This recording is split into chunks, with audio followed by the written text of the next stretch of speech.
हल्द्वानी में बारिश की वजह से जनजीवन अस्त व्यस्त है। पहाड़ी क्षेत्र में उफान पर नदी नाले, ग्रामीणों का मुख्य मार्ग से टूटा संपर्क। मंडल में कुल 26 सड़कें बंद हैं। सड़क खोलने में जुटी जेसीबी मशीन। नैनीताल में भी 4 सड़कों पर आवाजाही बंद है।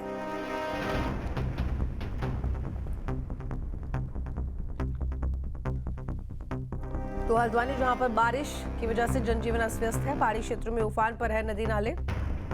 हालांकि गर्मी से राहत जरूर है, लेकिन ग्रामीणों का मुख्य मार्ग से संपर्क टूट गया है, जिसका सीधा असर दैनिक जनजीवन पर पड़ रहा है। कि मानसून तो खैर चल ही रहा है और जो जहाँ तक अलर्ट की बात है, ये कल कुछ देर तक तो रेड था, ये फ्लक्चुएट हो रहा है बेसिकली। तो जो हमें मेट से इंफॉर्मेशन मिल रही है उसके हिसाब से काम चल रहा है। सड़कें जो हैं बागेश्वर में काफ़ी ज़्यादा बंद हैं। 20 से ऊपर सड़कें आज सुबह वहाँ पे बंद थी। 26 बल्कि बंद थी, लेकिन 26 के 26 पे ही जेसीबीज हमारी लगी हुई है। नैनीताल के भी 3-4 मार्ग बंद थे और हाईवेज हमारे आज सच कोई बंद नहीं है। छोटे मार्ग हैं, पीएमजीएसवाई के मार्ग हैं जो अक्सर बंद होते रहते हैं, हर बरसात में खुलते बंद होते रहते हैं। तो उसमें ज़रूरी चीज़ ये है कि बेसिकली वहाँ पे जेसीबीज काम कर रही हों। काफ़ी सारे लैंडलाइंस पे भी मैंने रैंडमली मिला के 3-4 जगहों पे आज देखा है कि स्टाफ कितना मुस्तैद है। तो सभी जगह मुझे प्रॉपर आंसर मेरे कॉल्स का मिला है और हमारा जो रिस्पांस का जो तंत्र है वो ठीक से काम कर रहा है। देवभूमि में आपदा से निपटने की तैयारी तेज है। हरिद्वार में हरकी पौड़ी में की गई मॉक ड्रिल से परखा बचाव दल का रिस्पांस टाइम। देहरादून में 5 आपदा और बाढ़ प्रभावित जिलों में मॉक ड्रिल किया गया है। तो बता दें कि यहां पर पहाड़ में बारिश के जोर पकड़ते ही शासन प्रशासन अलर्ट मोड पर आ गया है। हर हालात से निपटने की तैयारी की जा रही है। हरिद्वार के हरकी पौड़ी में मॉक ड्रिल की गई। इस दौरान व्यवस्थाओं को परखा गया, साथ ही रिस्पांस टाइम का भी आकलन किया गया। प्रदेश के 5 आपदा और बाढ़ प्रभावित जिलों में खास ट्रेनिंग की गई ताकि आपदा के हालातों से समय आने पर निपटा जा सके। आपकी स्क्रीन पर 2 तस्वीरें हैं, पहली हरिद्वार की है, दूसरी देहरादून की है। धर्मनगरी से जहां एक और रिस्पांस टाइम को परखा जा रहा है, तो वहीं देहरादून में आपदा प्रबंधन विभाग मॉक ड्रिल को देख रहा है और संवेदनशील स्थानों को भी चिन्हित किया जा रहा है।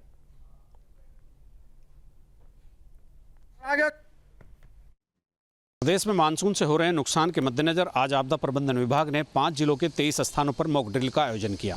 इस मॉक ड्रिल में सभी विभागों को इन्वॉल्व किया गया था। आपदा प्रबंधन के अलावा जो तहसीलदार हैं, राजस्व की टीम है, पुलिस है, हेल्थ डिपार्टमेंट है और जितने भी विभाग इसमें जुड़े हुए होते हैं। इस एक सक्सेसफुल मॉक ड्रिल आज की गई है। मुख्यमंत्री पुष्कर सिंह धामी स्वयं इस पूरे मामले की मॉनिटरिंग कर रहे थे और इस मॉक ड्रिल का उद्देश्य केवल यही था कि यदि कहीं कोई लैंडस्लाइड होता है या कोई आपदा आती है या कोई ऐसी घटना होती है आपदा से संबंधित, तो वहाँ पर राहत और बचाव कार्य करने के लिए जाने में टीम को मतलब उसका न्यूनतम रिस्पॉन्स टाइम कितना होना चाहिए। मतलब एक समय जब घटना होती है और कोई टीम वहाँ राहत बचाव के लिए जाती है, इस बीच में ये जो समय है रिस्पॉन्स टाइम, इसको कम करने पर काफ़ी फोकस रहा और इसी के साथ ही ये मॉक ड्रिल संपन्न हुई। इसमें पीडब्ल्यूडी, इरिगेशन, हेल्थ और तमाम ऐसे विभागों को इन्वॉल्व किया गया था। जब कोई आपदा आती है तो सभी विभागों को जॉइंट वेंचर के तौर पर, एक जॉइंट अभियान के तौर पर, जॉइंट ऑपरेशन के तौर पर काम करना होता है। ये मॉक ड्रिल एक बड़े पैमाने पर थी और इसको आज काफ़ी महत्वपूर्ण माना जा रहा था। अपने सहयोगी कैमरामैन सोनी कुमार के साथ न्यूज स्टेट के लिए देहरादून से अजीत सिंह राठी। हल्द्वानी में आपदा और बरसात को लेकर प्रशासन ने मॉक ड्रिल की है और इस दौरान अभ्यास के दौरान देवखड़ी नाले की तरफ मलबा आने पर 4 लोग घायल हो गए थे, जिस पर तत्काल रिस्पांस किया गया और सभी घायलों को इलाज के लिए बेस अस्पताल लाया गया। हल्द्वानी तहसील में कंट्रोल रूम बनाया गया था, जहां एसडीएम राहुल शाह, नगर आयुक्त Richa Singh, SP city Prakash Chandra, deputy collector Gopal Chauhan समेत अन्य विभाग के अधिकारी मौजूद थे। देवखड़ी नाले में हुए मॉक ड्रिल को सीओ नितिन लोहनी और तहसीलदार मनीषा बिष्ट ने लीड किया। पहली घटना में देवखड़ी में सूचना प्राप्त होते ही हमारी टीम यहाँ रवाना हो गई थी, जिसमें हमारी मेडिकल की टीम, पुलिस की team, search and rescue team, SDRF की टीम, आपकी आईआरबी की टीम और आपके नगर निगम और पीडब्ल्यूडी की टीम को मौके पर रवाना किया गया, जिनके द्वारा मलबा हटाया गया है। मौके से 6 लोगों को रेस्क्यू किया गया, जिसमें से आपके 3 लोग घायल थे, जिनको मौके पर उपचार किया गया और एक व्यक्ति को बेस हॉस्पिटल फर्दर ट्रीटमेंट के लिए भेजा गया है। एम्बुलेंस का पहुंचने का समय और पुलिस फोर्स का पहुंचने का समय, हमारा जो रिस्पांस टाइम था 20 से 25 मिनट के अंदर सारी कार्रवाई शुरू कर दी गई थी। एनडीआरएफ की टीम्स, एसडीआरएफ की टीम्स, हमारी पैरामिलिट्री फोर्सेस, इसके साथ साथ हमारी फायर एंड सेफ्टी, हमारे फॉरेस्ट विभाग एवं अन्य विभाग जितने भी विभाग हैं, सबका कोऑर्डिनेशन, नगर निगम की टीम्स और पुलिस का, सबका एक मिला जुला अच्छा इंटरडिसिप्लिनरी कोऑर्डिनेशन था, जिसके तहत 3 गंभीर घायलों को और 1 सामान्य घायल को विधिवत स्थानों पे जो हॉस्पिटल्स हैं ईयरमार्क, वहाँ पे पहुँचाया गया है। विकासनगर में आपदा से निपटने की तैयारी की गई है, जिसके तहत प्रशासन ने मॉक ड्रिल कराई। अभ्यास के तहत शक्ति नहर में 3 लोगों के डूबने से सूचना मिली है। तुरंत रेस्क्यू अभियान चलाया गया और तीनों लोगों को टीम ने सकुशल बाहर निकाला। इस मौके पर उपजिलाधिकारी और पुलिस क्षेत्राधिकारी भास्कर लाल शाह भी मौजूद दिखाई दिए। उत्तराखंड में आगामी त्रिस्तरीय पंचायत चुनाव की तैयारियां जोरों पर हैं। इसी कड़ी में अल्मोड़ा जिले में चुनावी प्रक्रिया को सुचारू रूप से संपन्न कराने के लिए अधिकारियों और कर्मचारियों को प्रशिक्षण दिया जा रहा है। अल्मोड़ा की उदय शंकर नृत्य अकादमी में आयोजित प्रशिक्षण सत्र में 155 चुनाव अधिकारियों को प्रशिक्षित किया गया। इनमें 26 रिटर्निंग ऑफिसर, 129 सहायक रिटर्निंग ऑफिसर शामिल हैं। प्रशिक्षण सत्र के दौरान अधिकारियों को चुनाव प्रक्रिया, नामांकन, स्क्रूटनी, मतदान एवं मतगणना के सभी चरणों की विस्तृत जानकारी दी गई।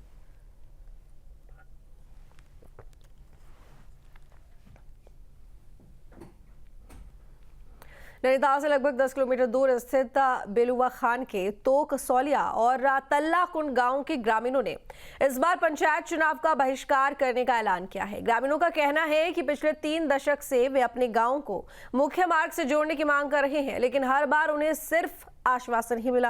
ग्रामीणों ने आरोप लगाया है कि चुनावों के समय जनप्रतिनिधि गांव पहुंचकर सड़क, बिजली और पानी जैसी मूलभूत सुविधाएं उपलब्ध कराने का वादा करते हैं, लेकिन चुनाव जीतने के बाद किसी ने पीछे मुड़कर नहीं देखा। अब जितने लोग भी यहाँ पर आते हैं वोट मांगने के लिए, बोलते हैं अरे हम लेके आएंगे, हमें वोट दीजिए, हमें वोट दीजिए। सभी देते हैं, ग्रामवासी वैसे भी सीधे होते हैं, तो बोलते हैं कि चलो अब इस साल आ जाएगी, अब तो आगे को होगा ही, चलो कोई बात नहीं, कुछ नहीं होता है। पुल है हमारी जो रोज की है चलने के लिए, पुल हमारी बनी हुई नहीं है अच्छे से। आप खुद ही देख के आ रहे हो कितना चल के आ रहे हो। और अभी बीमार है मेरी माँ, 5 साल से बीमार है, घर में पड़ी है। अब उसको हॉस्पिटल ले जाने के लिए यहाँ पर सुविधा नहीं है, तो घर में पड़ी है। दूसरा, ये चुनाव का टाइम आ गया है, आपको भी पता है। हर वर्ष, हर 5 साल में जब भी चुनाव आते हैं, जनप्रतिनिधि आते हैं, दावा करते हैं सड़कों का, पुलों का, लेकिन जीतने के बाद वो नदारद हो जाते हैं, दोबारा दिखाई नहीं देते, फिर 5 साल में दिखाई देते हैं। वही समस्या को देखते हुए इस बार हम सोच रहे हैं कि चुनाव का बहिष्कार करें और प्रशासन और शासन को दिखाएं कि हमारी समस्याएं क्या हैं, और जनप्रतिनिधि जो भी चुन के आए वो इनको देखे। मूलभूत समस्या हमारे रोड की है। आप देख रहे हैं कि यहाँ से करीब 4 किलोमीटर पैदल चल के आप भी आए हैं, बल्दिया खान से हमारे साथ साथ आए हैं, तो मूलभूत समस्या रोड की है। दूसरा, ये हमारी जो बेल्ट है, सब्जी की बेल्ट है, आपने अभी देखा होगा कि यहाँ से घोड़े पार नहीं हो पा रहे हैं। इसी को लेकर हमारा जीवन चलता है। जब सब्जी उगती है तब हम खाना खाते हैं, और सब्जी नहीं ले जा पाएंगे, घोड़े पार नहीं होंगे, तो कैसे रोजगार, कैसे मतलब आदमी का पेट भरेगा, कैसे जीवन चलेगा, ये हमारी मूलभूत समस्या है। उत्तरकाशी की बड़कोट तहसील के अंतर्गत सिलाई बैंड क्षेत्र में बादल फटने और भूस्खलन की घटना के बाद से लापता मजदूरों की खोज और राहत कार्य लगातार तीसरे दिन भी युद्ध स्तर पर जारी है। घटना के बाद से अब तक 29 मजदूर प्रभावित हुए हैं, जिनमें से 20 को सुरक्षित बचाया जा चुका है, जबकि 2 की मौत की पुष्टि हुई है। 7 मजदूर अभी भी लापता है, जिनकी खोज एनडीआरएफ और एसडीआरएफ, आईटीबीपी, पुलिस व राजस्व विभाग की संयुक्त टीमों द्वारा की जा रही है।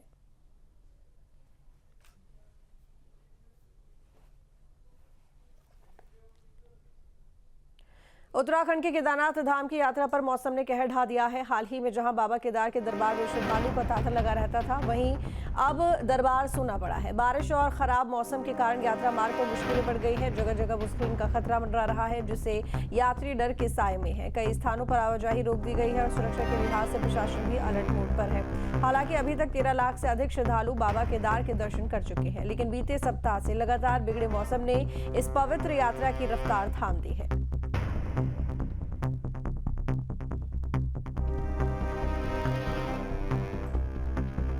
पौड़ी के डीएम स्वाति एस भदौरिया ने नमामि गंगे समिति के साथ बैठक की है। बैठक में उन्होंने साफ निर्देश दिए कि नदियों के किनारे अतिक्रमण को हटाया जाए और दोषियों पर चालान की कार्रवाई की जाए।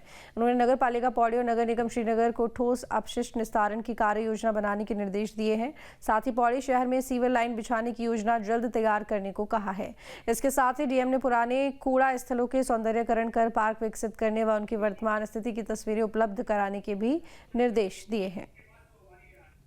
गंगे में जो हमारे सीवेज ट्रीटमेंट प्लांट्स होते हैं, उनके संबंध में जो हमारे सॉलिड वेस्ट मैनेजमेंट प्लांट्स होते हैं, और जो लेगेसी वेस्ट के संबंध में एक डिटेल्ड रिव्यू की गई सभी नगर पालिका नगर निगमों के साथ भी, और साथ में हमारे DFOs के साथ भी। तो इसमें जैसे पौड़ी का एक सीवरेज ट्रीटमेंट प्लांट का एक प्रपोजल भी चल रहा है और साथ में सीवर लाइंस का भी प्रपोजल है, तो उसको शीघ्रता से उसके लिए जो DPR वगैरह है वो प्रेषित करने के लिए निर्देशित किया गया है। इसी तरह से लेगेसी वेस्ट हमारा जैसे श्रीनगर स्वर्गाश्रम में कुछ कार्रवाई हो चुकी है, तो उसको एक ब्यूटिफाई करने के लिए बताया गया है। और जहाँ जहाँ पे हमारी जैसे कोटद्वार वगैरह के नगर में कुछ लैंड से संबंधित प्रॉब्लम्स हैं, तो उसको रिजॉल्व करने के लिए भी बताया गया, क्योंकि इसमें अल्टीमेटली और कुछ जगह ये भी बल्कि पाया गया कि इंडस्ट्रीज़ कुछ कोटद्वार में हैं जो कि नदी में सीधे अपना वेस्ट मटेरियल को प्रवाहित करती हैं, तो उसके लिए भी सख्त निर्देश दिए गए हैं। जहाँ भक्ति है हर शब्द में, कथाओं में छुपे हैं दिव्य रहस्य और ज्योतिष देता है जीवन को दिशा। धर्म से जुड़ी हर बातों को जानने के लिए हमारे चैनल स्तुति को सब्सक्राइब करें। चैनल पर जाने के लिए इस लिंक पर क्लिक करें।